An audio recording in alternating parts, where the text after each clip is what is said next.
For our weapon of the week this week, we're going to take our inspiration from a recent event in the headlines. If you watched any coverage of the Pope's funeral, you probably saw some people walking around with some pieces of equipment that look like this. It's an anti-drone rifle. And here to talk a little bit more about this anti-drone rifle is Denise Ong with TRD Singapore. Denise, tell me about it.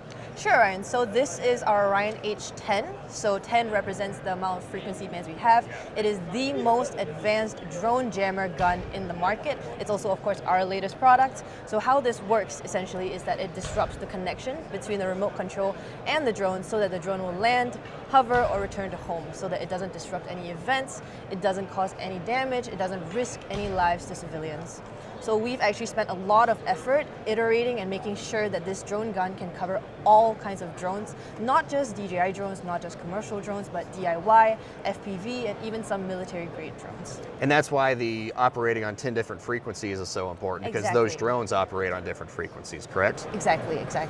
A lot of competitors we've seen tend to focus on certain kind of aspects of drones. Sometimes some markets have just commercial drones, but for us, we know that because our gun has been in a lot of different countries, we know that there are a lot of different kinds of drones that people deal with. So we want to make sure that our gun can be applied to any situation, be it any civilian kind of disruptions or even war-based situations. So if I'm deployed with this thing, I mean, am I going to be exhausted at the end of the day? I mean, how much does this thing weigh? So this weighs about 7 kilograms, and I think it's not that heavy, but it is pretty sturdy. Some Marines have actually carried it with one hand. That's really impressive. So if you see here, how this works is it looks exactly like this. You see a drone, you shoot it, take it down, good to go. You can carry it if you want. So just like a normal rifle, essentially. Exactly. Not exactly the Rambo look, but you know, in 2025, maybe Rambo would be carrying something like this. You said you're in 20 different countries, 25 different countries? Yeah, so we're in over 35 different countries. Okay. Yeah, so all over the world, be it Middle East, Southeast Asia, where we're from.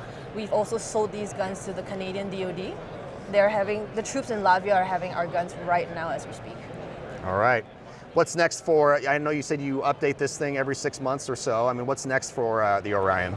So when it comes to counter drones and drones, we have to keep a close eye on how drones are being developed. We can't develop any systems just in a vacuum and not thinking about it or just thinking about, the most sophisticated, sexy looking thing. We want to make sure we have really close boots on the ground just to make sure that as drones develop, we do as well in tandem with what they're doing.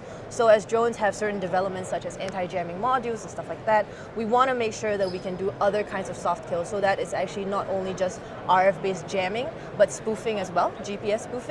So I can't really say what our next product will be, although I know which direction it's going in, but I will say that we're definitely developing it to make sure that it's not just one kind of method that we're relying on, and we're having a layered defense for any kind of situation. All right. Well, Denise, when you are ready to share those secrets, please reach back out to us. In the meantime, thank you so much for joining us today. Thank you for having me.